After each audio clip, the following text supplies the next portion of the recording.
प्यारे बच्चों, welcome to my channel Verma study 2020 book लाना।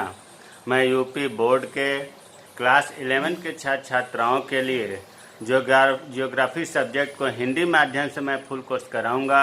यदि आप फुल कोर्स करना चाहते हैं तो मेरे चैनल को सब्सक्राइब कीजिए और बेल आइकन को प्रेस करना न भूलें, ताकि जो भी वीडियो मैं अपलोड करूं उसका नोटिफिकेशन आपको सबसे पहले मिल सके। प्यारे बच्चों, जो आपकी भौतिक भूगोल के मूल सिद्धांत है किताब, उसमें चैप्टर 3 आज शुरू होगा, पृथ्वी की आंतरिक संरचना। अभी इससे पहले आपने पढ़ा पाठ का कि पृथ्वी की उत्पत्ति कैसे हुई, या ये कहिए कि ग्रहों की उत्पत्ति, ब्रह्मांड की उत्पत्ति, उपग्रहों की उत्पत्ति कैसे हुई। अगर आप नहीं पढ़े हैं तो आई बटन को क्लिक करके देखें। अब इस पृथ्वी की आंतरिक संरचना में बहुत जितने भी अलग अलग भूगोल शास्त्रियों का विचार है, ऐसा नहीं है कि इसमें कोई एक ही नियम बना दिया गया। तो इसमें अलग अलग विचार है पृथ्वी की आंतरिक संरचना के बारे में। तो सबसे पहले हम देखेंगे कि पृथ्वी के आंतरिक भाग की भौतिक संरचना।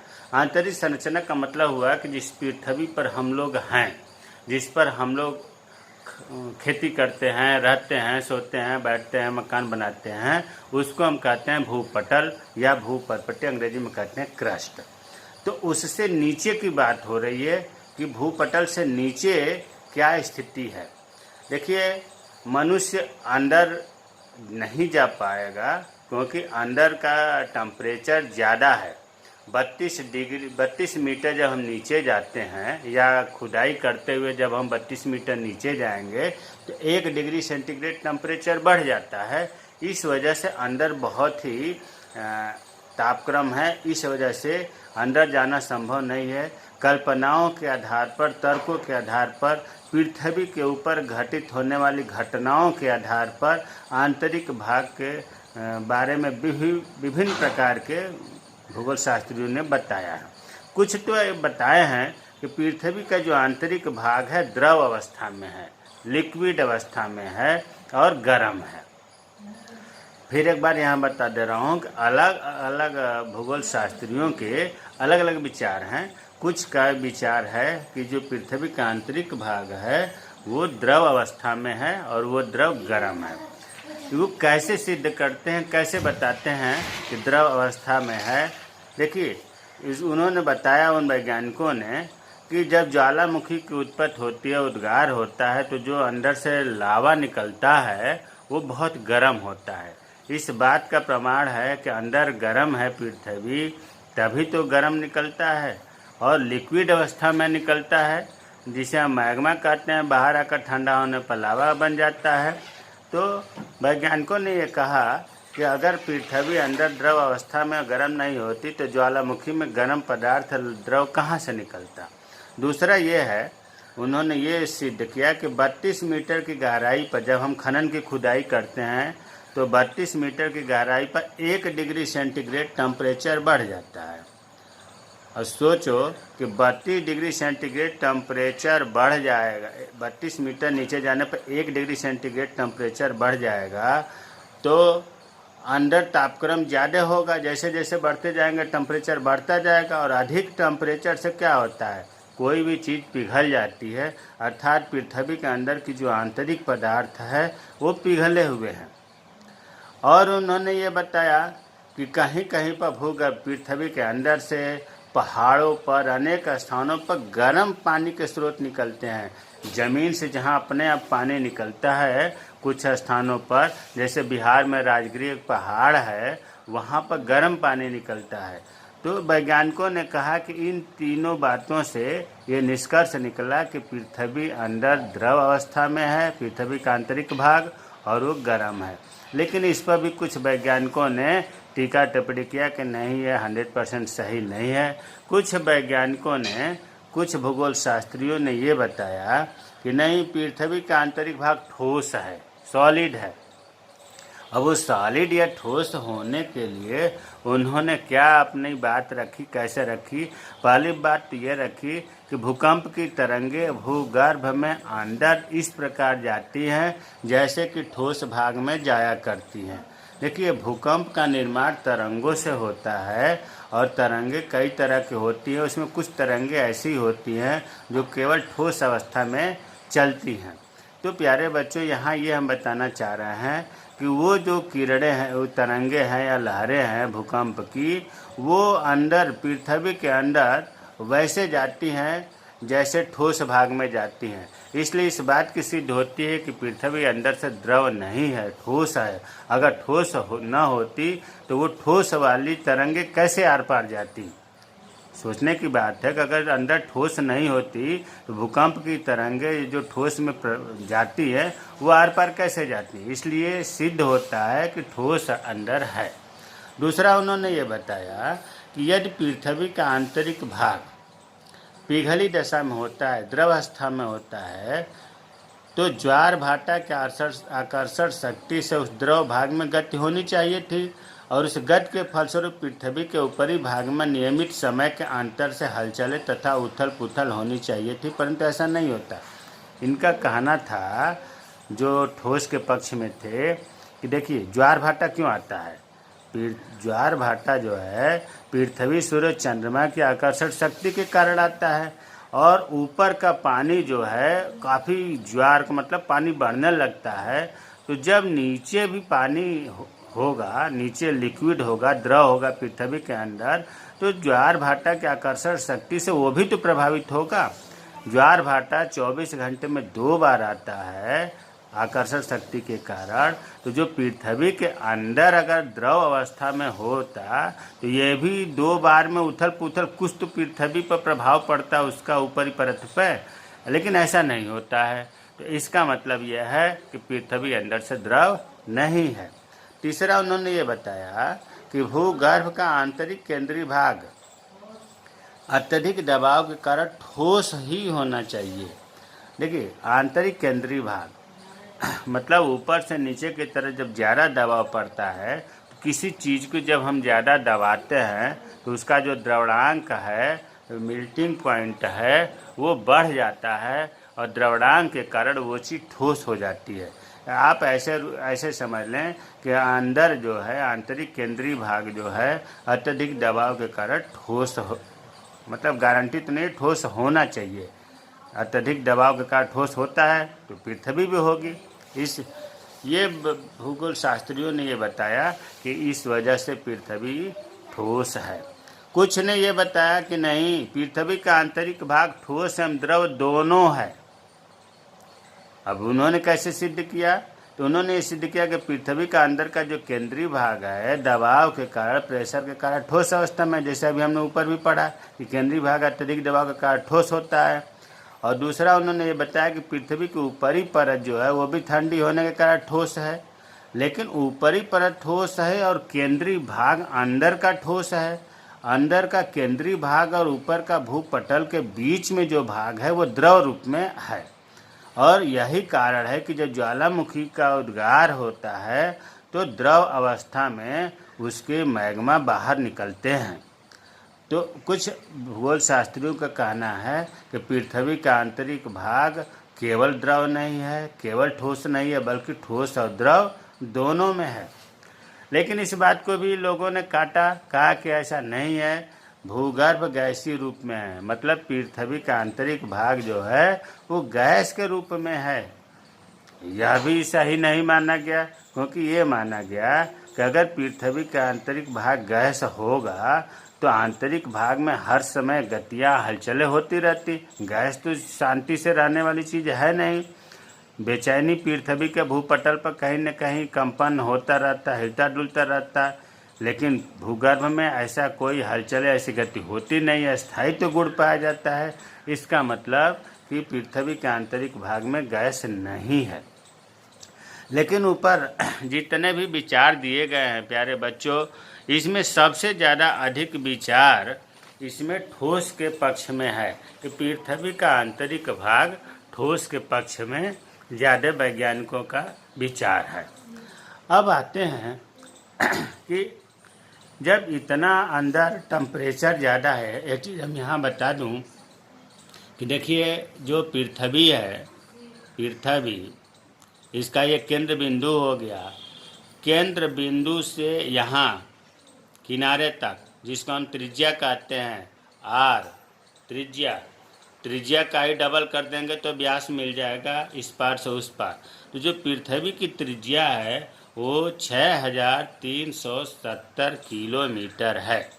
हम यहाँ हैं और जो अंदर केंद्रीय बिंदु है वो 6370 किलोमीटर है। ये आंकड़ा कैसे याद होगा? अरे भाई, जम्मू कश्मीर का जो अनुच्छेद 370 है, 370 में आप छक्का मार दीजिए, 6 जोड़ दीजिए, तो ये कभी नहीं भूलेगा।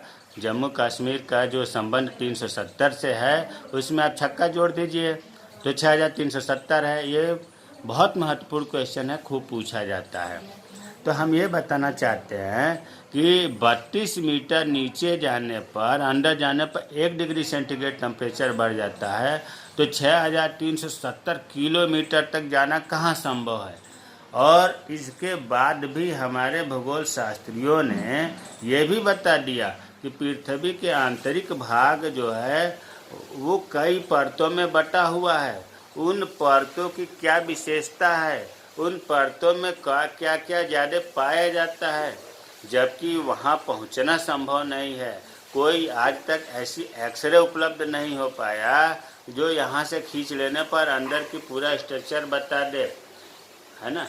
इसके बाद भी इस क्रस्ट, ऊपरी पटल को, भूपटल को, भूपपड़ी को क्रस्ट कहते हैं और अंदर जो होता है उसे कोर कहते हैं, क्रोड भी कहते हैं। तो भूपटल से क्रोड तक पहुंचना तो संभव नहीं है, लेकिन फिर भी वैज्ञानिकों ने इसके बारे में बहुत अच्छे से विस्तृत से बताया है। अब प्रश्न उठता है कि 6370 किलोमीटर अंदर तक वैज्ञानिकों ने कैसे पहुंचा, कैसे अंदर की बातें उन्होंने बताई, उनको जानकारी कैसे मिली? तो वही चीज़ है भूगर्भ की जानकारी के साधन। साधन को 2 प्रकारों में बांटा गया है, प्रत्यक्ष स्रोत, अप्रत्यक्ष स्रोत। प्रत्यक्ष का मतलब हमें दिखाई देता है, अप्रत्यक्ष का मतलब हमें दिखाई नहीं देता है, डायरेक्ट नहीं है। प्रत्यक्ष स्रोत में धरातली चट्टानें और ज्वालामुखी उत्पत्ति आता है। अप्रत्यक्ष में घनत्व, दबाव, तापमान, उल्काएं, गुरुत्वाकर्षण बल, चुंबकीय पदार्थ, भूकंपीय गतिविधि। यहाँ एक चीज़ मैं बता दूं कि जो घनत्व और दबाव और तापमान है, यहाँ से यहाँ तक अगर हम खनन का मतलब खुदाई करते हैं किसी चीज़ का, नीचे जब जाते हैं ज़मीन में, तो ये तीनों में वृद्धि होती है। तापमान भी बढ़ता है नीचे जाने पर, घनत्व भी बढ़ता है, दबाव भी बढ़ता है। बाकी हम आगे पॉइंटों को देखेंगे। अब आते हैं प्रत्यक्ष स्रोत में धरातलीय चट्टानें। देखिए, धरातलीय चट्टानें का मतलब हुआ कि जो खनन क्षेत्रों से प्राप्त होता है, जो चीज़ जहाँ तक हम पहुँच जाते हैं वहाँ तक धरातलीय चट्टानें कहलाती हैं। धरातलीय चट्टानें वे चट्टानें हैं जो हम खनन क्षेत्रों से प्राप्त करते हैं, खुदाई से प्राप्त करते हैं। उदाहरण लेते हैं, देखिए दक्षिण अफ्रीका में सोने की खदान है, सोना पाया जाता है और सोने की खानें जो है 3 से 4 किलोमीटर तक गहरी होती हैं। इससे अधिक गहराई में जाना संभव नहीं है। क्यों नहीं संभव है? बार बार वही बात आती है। इसलिए नहीं संभव है क्योंकि नीचे तापमान बहुत ज़्यादा है। 32 मीटर नीचे जाने पर 1 डिग्री सेंटीग्रेड टेम्परेचर बढ़ जाता है। 3 से 4 किलोमीटर तक ही अंदर जाते जाते काफ़ी टेम्परेचर हो जाता है। संसार भर के जो वैज्ञानिक हैं वो 2 मुख्य परियोजनाओं पर कार्य कर रहे हैं। ये बहुत महत्वपूर्ण है। संसार भर के वैज्ञानिक पृथ्वी की आंतरिक संरचना के लिए तो ढेर सारी परियोजनाओं पर कार्य कर रहे हैं, लेकिन मुख्य रूप से 2 परियोजनाएं हैं। पहली परियोजना है गहरे समुद्र में प्रबंधन परियोजना। गहरे समुद्र में प्रबंधन नहीं, प्रवेधन परियोजना, डीप ओशियन ड्रिलिंग प्रोजेक्ट। और दूसरी परियोजना का नाम है समन्वित महासागरीय प्रवेधन परियोजना, इंटीग्रेटेड ओशियन ड्रिलिंग प्रोजेक्ट। कुल मिलाकर के ये दोनों परियोजनाएं हैं वो सागर से संबंधित हैं, महासागर से संबंधित हैं। और इनको आज तक का सबसे गहरा प्रवेधन बार बार शब्द आ रहा है, प्रवेधन इसमें भी है। प्रवेधन का मतलब हुआ कि आर पार जाना। अंग्रेजी में ड्रिल समझिए, ड्रिल मशीन होती है ना, छेद करते हैं दीवार को तो इस पार से उस पार पहुँच जाते हैं। उसी तरह से प्रवेधन का मतलब हुआ कि आर पार पहुँच करके उनके बारे में जानकारी लेना। तो सबसे गहरा प्रवेदन आर्कटिक महासागर में कोला क्षेत्र में। कोला कैसे याद होगा, कोको कोला से जोड़ लीजिए कि महासागर में कोला क्षेत्र में 12 किलोमीटर की गहराई तक किया गया है। प्यारे बच्चों देखो, एनसीईआरटी की किताब जीएस की दृष्टि से बेस मजबूत करने की दृष्टि से बहुत महत्वपूर्ण है। आप जीएस की बहुत किताब पढ़े होंगे या आने वाले समय में पढ़ेंगे, हर जगह यही लिखा रहता है कि प्रशांत महासागर का सबसे ज़्यादा गहरा गर्त मेरियाना गर्त है, 11,033 मीटर है, 11,033 मीटर है। लेकिन आपको देखो, इसमें वैज्ञानिकों ने आर्कटिक महासागर में, प्रशांत की बात नहीं कर रहा हूँ, आर्कटिक महासागर में 12 किलोमीटर, 12 किलोमीटर का मतलब है 12,000 मीटर, 12,000 मीटर की गहराई तक अंदर पहुँच गए हैं। अब यहाँ एक चीज़ हम बता देना चाहते हैं, यहाँ पर आ जाते हैं कि ये पृथ्वी की त्रिज्या 6,370 किलोमीटर है और अभी तक हमारे वैज्ञानिकों ने मात्र 12 किलोमीटर अंदर तक पहुँचे हैं। और 12 किलोमीटर अंदर, तो सोचो 6,370 किलोमीटर पहुँचने में कितना समय लगेगा, यह क्या संभव है? बिल्कुल संभव नहीं है। आने वाले समय में आंतरिक भागों में न कोई पहुंच सका है और न भविष्य में पहुंचेगा। क्यों? क्योंकि वहां पर बहुत ज़्यादा टेम्परेचर है। तो अभी आपको बता रहा था मैं कि आर्कटिक महासागर में कोला क्षेत्र में 12 किलोमीटर गहराई तक वैज्ञानिकों ने पहुंच करके और विश्लेषण किया है। इन परियोजनाओं के अंतर्गत अभी आपने 2 परियोजना पढ़ा, इसके अलावा और भी परियोजनाएं कार्य कर रही हैं। विभिन्न गहराई से जो प्राप्त पदार्थ मिलते हैं उनको प्रयोगशाला में विश्लेषण करके, एनालिसिस करके पृथ्वी के आंतरिक संरचना के बारे में असाधारण मतलब विशेष बात की जानकारी प्राप्त हुई है। तो अब आप समझ गए होंगे कि धरातलीय चट्टानों से पृथ्वी की आंतरिक संरचना के बारे में बहुत ज़्यादा जानकारी मिली। दूसरा है ज्वालामुखी उद्गार। ज्वालामुखी अगर आप नहीं देखे हैं तो चित्र में, टीवी में या सुने भी होंगे कि ज्वालामुखी में जो है पृथ्वी के अंदर से गर्म पदार्थ तरल अवस्था में निकलते हैं, जिसमें राख, कंकड़, पत्थर, ढेर सारे मलबा निकलते हैं जो बाहर आकर के लावा का रूप ले लेते हैं। और इसी लावा की सहायता से वैज्ञानिक प्रयोगशाला में लैब में शोध करते हैं इस लावा से, और उन्हें पता चल जाता है कि इस पृथ्वी के अंदर जहाँ से निकला है क्या क्या चीज़ है। लेकिन ये नहीं सिद्ध हो पाता है ये कितने गहराई से निकला हुआ है। इसका एक सीधा सा उदाहरण ले लीजिए। जैसे मान लीजिए, इसको समझने के लिए कि कुकर है और कुकर ने जब सीटी दिया तो सीटी से कुछ न कुछ अंदर के पदार्थ बाहर निकलते हैं। तो उस पदार्थ से हम बता सकते हैं देख करके, कुकर में जाना तो संभव है नहीं क्योंकि टेम्परेचर ज़्यादा है। बाहर जो निकला उससे हम देखकर बता सकते हैं कि चावल बन रहा है कि दाल बन रहा है। बल्कि ये भी हम बता सकते हैं जो बाहर निकला हुआ है थोड़ा बहुत सीटी देने के वजह से, ज्वालामुखी के निकलने के वजह से ये बता सकते हैं कि अरहर की दाल बन रही है कि चने की दाल बन रही है। ठीक उसी तरह से ज्वालामुखी उद्गार में होता है, अंदर के लावा से ही पता चल जाता है कि अंदर क्या है। अब अप्रत्यक्ष स्रोत में आते हैं। अप्रत्यक्ष स्रोत में अभी हमने बताया था कि घनत्व, दबाव, तापमान ऐसा है कि जब हम अंदर खुदाई करके जाते हैं तो तीनों में वृद्धि होती है। लेकिन यहाँ केवल घनत्व की बात हो रही है। वैज्ञानिकों ने ये पाया है कि जो केंद्रीय भूगर्भ, जो पृथ्वी का अंदर का पॉइंट है जिसको हम कोर कहते हैं, CORE कोर, और हिंदी में क्रोड भी कहते हैं, उसका घनत्व सबसे ज़्यादा है। भूपटल के अंदर जो हम भूपटल है, भूपर्पटी जिस पर हम रहते हैं, ये अवसादी चट्टानों से बना हुआ है और अवसादी चट्टानों का घनत्व है 2.7। कितना है? भूपटल के अवसादी चट्टानों का घनत्व 2.7। और अवसादी चट्टानों से 20 किलोमीटर गहराई से जब हम नीचे जाते हैं तो आग्नेय चट्टानें मिलती हैं और इनका घनत्व होता है 3 या 3.5।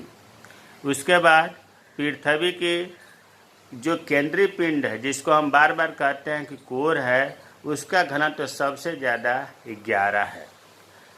दूसरा है पॉइंट दबाव, प्रेशर। देखिए, दबाव का मतलब प्रेशर से है। अर्थात मान लीजिए कि 5 बालक हैं और एक के कंधे पर दूसरा, दूसरे के कंधे पर तीसरा, तीसरे कंधे पर चौथा, चौथे के कंधे पर पांचवा खड़ा हो जाए, तो सबसे ज़्यादा दबाव क्या होगा? जो धरातल पर है नीचे सबसे, उस पर ज़्यादा दबाव बनेगा, और सबसे कम किस पर पड़ेगा? जो सबसे ऊपर है। ठीक उसी तरह से पृथ्वी के संदर्भ में भी है कि पृथ्वी का ऊपरी भाग के अपेक्षा आंतरिक भाग का दबाव ज़्यादा है, और आंतरिक दबाव जब ज़्यादा होता है जिससे भूगर्भ घना हो जाता है, डेंसिटी घनत्व तो बढ़ जाता है। और यही कारण है कि पृथ्वी का भीतरी भाग भारी पदार्थों से है और ऊपरी भाग हल्के पदार्थों से है। इसको दूसरे रूप में हम ये समझें कि जब पृथ्वी तरल पदार्थ है तो तरल पदार्थ में कोई भी चीज़ जो भारी होता है वो नीचे चला जाता है, जैसे लोहा है, निकिल है। यही तो कारण है कि पृथ्वी के केंद्र बिंदु में भारी धातुएं पहुंच गई हैं और ऊपर हल्के पदार्थ रहते हैं। तो जब नीचे भारी है तो दबाव भी नीचे ज़्यादा होगा, ऊपर हल्के पदार्थ हैं तो दबाव भी हल्का होगा। तो हमें उम्मीद है कि दबाव भी आपको समझ में आ गया होगा। तीसरा, तापमान। तापमान का वर्णन हमने यहाँ नहीं किया। तापमान का वर्णन इससे पहले हमने बहुत अच्छे तरह से कर दिया है कि जब हम पृथ्वी के अंदर 32 मीटर नीचे जाते हैं, कितना बताया? 32 मीटर नीचे जाते हैं तो 1 डिग्री सेंटीग्रेड टेम्परेचर बढ़ जाता है, जिसके वजह से हम पता अंदर तक कर लेते हैं कि कहाँ कितना टेम्परेचर है। अब आते हैं उल्काएँ। उल्काएँ देखिए, आप देखे होंगे कभी कभी रात में आसमान में कि एक बहुत तेज़ी के साथ चमकीली किरणें निकलती हैं, कुंज की तरह, जिनकी पूंछ भी दिखाई देती है हल्की सी, बहुत तेज़ी से आगे बढ़ते हुए ख़त्म भी हो जाती हैं। वही उल्काएँ हैं। ये रात में आपको दिखाई देगा, कुछ सेकंड के लिए ऐसी घटनाएं होती हैं और ये उल्काएँ कहलाती हैं, और ये कभी कभी पृथ्वी पर भी पहुंच जाती हैं। और यहाँ एक चीज़ और बता दूं कि जो उल्काएँ हैं वो चट्टानें होती हैं छोटी छोटी, और पृथ्वी भी हमारी चट्टान है। अर्थात पृथ्वी की जो अंदर विशेषता है वही उल्काओं की भी विशेषता है। लिखा है, उल्काएँ वैसे ही पदार्थ के बने ठोस पिंड है जिनसे पृथ्वी बना है। अतः पृथ्वी की आंतरिक जानकारी के लिए पृथ्वी के अंदर तो जाना संभव है नहीं, लेकिन उल्काओं का अध्ययन अगर हम कर लेंगे तो हमें पृथ्वी की जानकारी मिल जाएगी। अरे भाई, जैसे मान लो कि हमारे घर में दाल बन रहा है और ठीक वही पड़ोसी के घर भी रोज़ सेम चीज़ बन रहा है, तो पड़ोसी के यहाँ से भी जाकर के हम पता कर सकते हैं कि आज इनके यहाँ क्या बन रहा है। तो उल्काओं का अध्ययन करके हम पृथ्वी के बारे में जानकारी कर सकते हैं, क्योंकि उल्काओं का अध्ययन, उल्काओं की संरचना पृथ्वी की संरचना सेम है। अगला है गुरुत्वाकर्षण बल।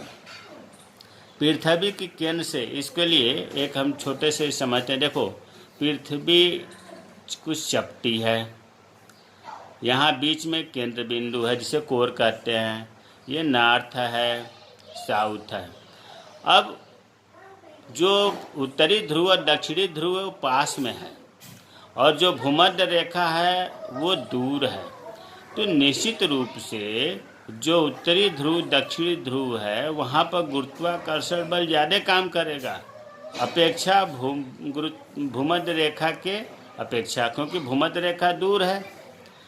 तो केंद्र बिंदु से जब दूर पड़ रहा है तो गुरुत्वाकर्षण बल काम कम करेगा, ध्रुव नज़दीक है तो ध्रुवों पर ज़्यादा करेगा। तो वही चीज़ लिखा है, पृथ्वी के केंद्र से दूरी के कारण गुरुत्वाकर्षण बल ध्रुवों पर अधिक और भूमध्य रेखा पर कम होता है।